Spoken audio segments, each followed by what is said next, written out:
Thailand and 5 Korea, and the referee of this bout from Mongolia, Ban Dolbatrak.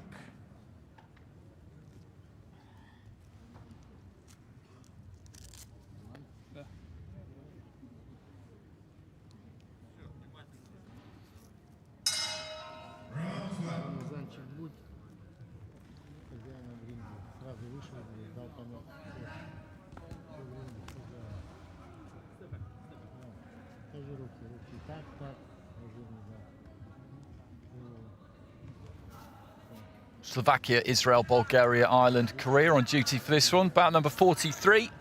24 fighters, as I mentioned, in operation in the men's heavyweight division. Physically, we've got a similar kind of story here as we had between Astanin and M91kg.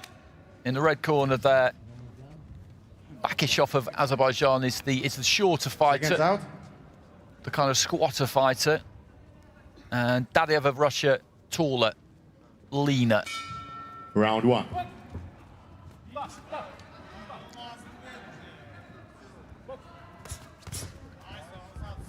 BAKHISHOV just looking to try and stoop into a jab, and DADAEV in return is trying to get onto his jab as well.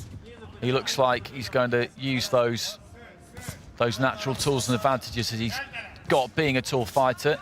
We've seen a few taller operators today who haven't really done that, but he's looking to try and get onto the jab early. Nice right uppercut timing BAKHISHOV well as BAKHISHOV came forward there, and BAKHISHOV has got to try and move his head on the way in. He's got to try and get inside that lead hand of DADAEV, who just punches down with the right hand that time. There's that jab again, just cannons off the forehead. Short right hand. And BAKHISHOV brimming with intent here, but again, just gets timed by that right uppercut. He's done that 2 or 3 times now, DADAEV. He's just fencing with that jab a bit. He's not really snapping it out. He's almost using it to measure that right hand at times because he knows that he's going to come forward, BAKHISHOV, and he's found him with that uppercut. He lost his balance completely there, BAKHISHOV, as he was trying to throw the right hand. And again, falls short with the right hand, and he's just picked off by DADAEV, who does exactly the same thing again there. That time just stepping to his right and just dabbing down with his right hand midway through round 1. There's that uppercut. Nothing major, doesn't travel all that far, but he just lands it. It's accurate. And there it is once again. You see the head snap back, and BAKHISHOV kind of walks into range. He does stoop over a little bit and doesn't throw. And when he does that, that's when DADAEV looks to throw that right uppercut, because there's just no reason not to do it. Good left hand there from DADAEV. He looks a good fighter. Lead left hand that time, and it's going to be a standing 8 for BAKHISHOV, and he's got his work cut out here.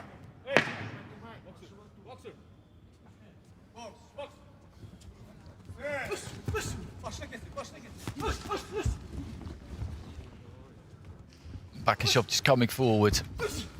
He commits, but doesn't really move that head on the way in. Again, just gets tickled with that right uppercut again there from DADAEV. He hasn't landed anything massive on BAKHISHOV, but he's just landing on him, not quite at will, but almost at times.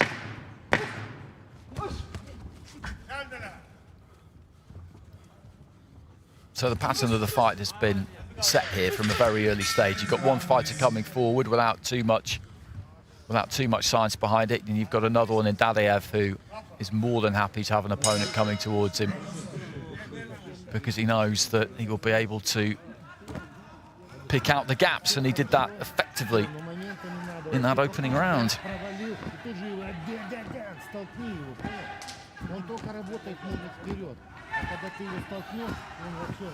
And some 10-8s in there for DADAEV, and that doesn't come as a great surprise. As I said, he didn't really beat BAKHISHOV up. He didn't land any huge bombs, but he landed on him regularly. And you could see the head snap back, and clean punching. That's what we saw there. And he was dominant. And as I've been saying throughout the course of the session, the judges are interpreting dominance. And I make them absolutely right, the three who have given that 10-8. Round 2. Into the second round. Nice little right hand kind of over the top there from DADAEV, who looks to mix it up with the uppercut again there. BAKHISHOV, to give him credit, is still coming forward here. He's not just going to try and cover up and get through these rounds. He gets caught with a left hand again there, and that is going to make this quite painful for him, I think, because every time he comes forward, he gets hit. Short right hand on the inside, followed by a left as he stepped away to his left. DADAEV has got some skills. He's got good technique. He's got good composure. This is not the most difficult job he's ever had in international boxing, and I don't mean any disrespect to his opponent when I say that, but BAKHISHOV is quite basic for someone of DADAEV's ability.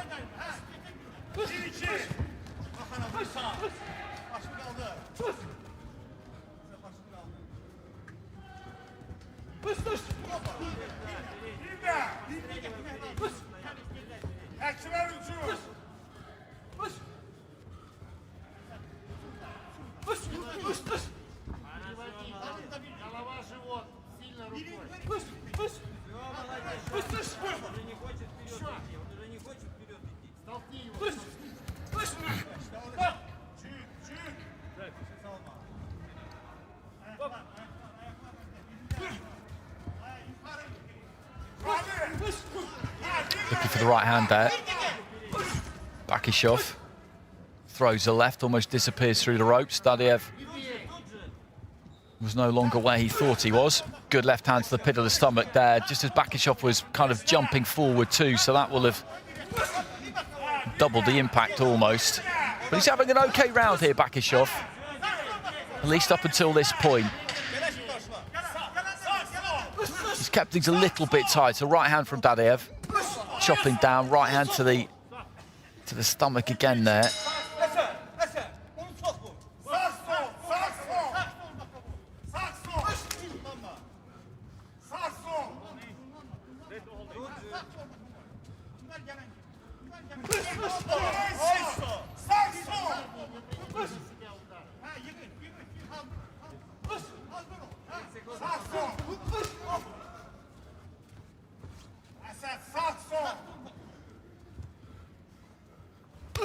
DADAEV looking for the right uppercut that time. He just dropped the elbows on it, BAKHISHOV, so it didn't really get through.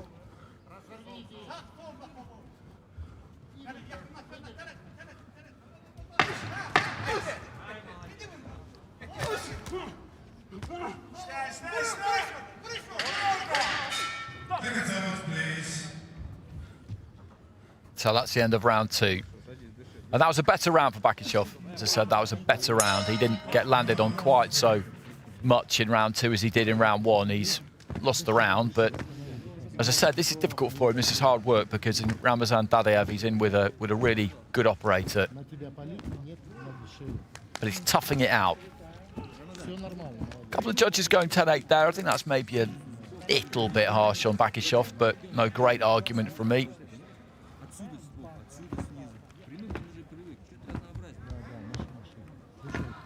Все нормально, молодец, двигаешь, все хорошо. Вот не старайся стыковаться. Все дистанция к вам, вытаскивай его, он устал, хоп, летит, оттянулся, бум, вот четкие удары нужно, понял? Не надо вязаться, вот бить. Seconds out, please. Все четко, понял? Давай, выдерни, хорошо, четко ударь. Third round. So third and final round.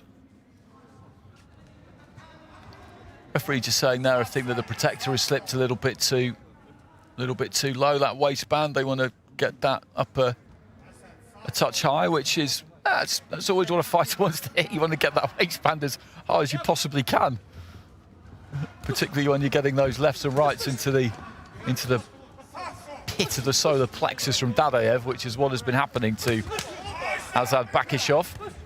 But again, he's come out to have a go here at the start of the third round.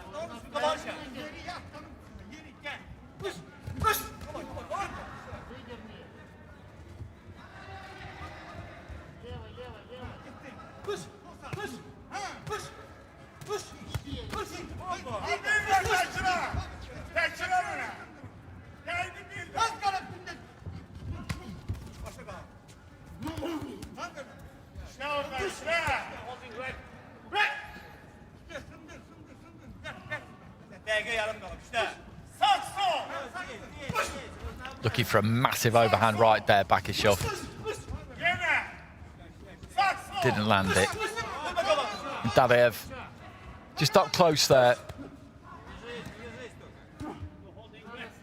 What's impressive about him is just how loose he is, really. He's not looking to load up and throw huge punches all the time. It's very much an economy of effort, really. A lot of the shots don't move all that far, they don't travel all that far, but they're accurate. And he's got good variety.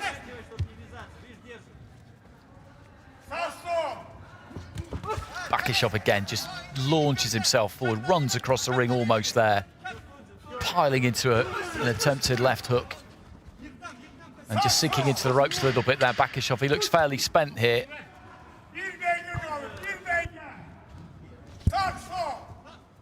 And you cannot fault his effort.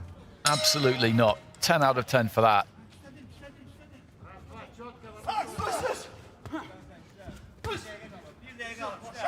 Clubbing left hand there from DADAEV, and again just times the uppercut as BAKHISHOV comes forward.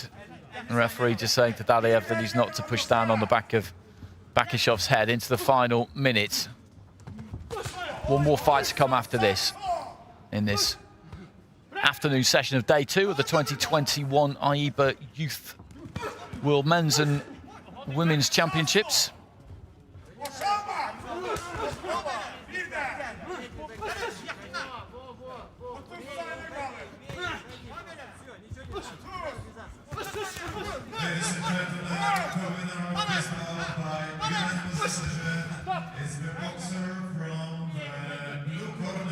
Well, they both agreed just to take a little bit of a walk there. The referee saw that they were doing that. They then just had a word with BAKHISHOV about keeping his head up, and he's absolutely all in here, BAKHISHOV. Final 10 seconds, but still he throws, sets those feet and looks for that big right hand, just wondering whether maybe he can just land something huge in the final few seconds. It wasn't to be, but as I say, from the man in red there, Asad BAKHISHOV of Azerbaijan, he's put absolutely everything into that. But in Ramazan DADAEV, boxing in the blue for Russia, he was just up against somebody who was just a better fighter than him, quite simply.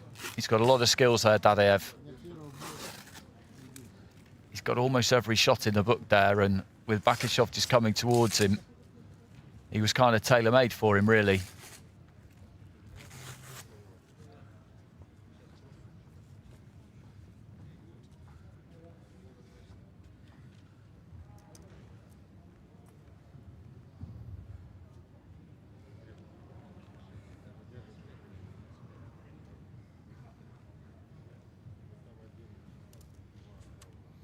Ladies and gentlemen, the winner of this bout by unanimous decision, the boxer from the blue corner, Ramazan DADAEV, Russia. So DADAEV gets it by unanimous decision, and you look at that Slovakian judges' scorecard there. Those are 3 consecutive 10-8s. So that's as dominant a display as I've seen in Ring B, actually, in terms of the scores. Every single judge there has given at least one 10-8.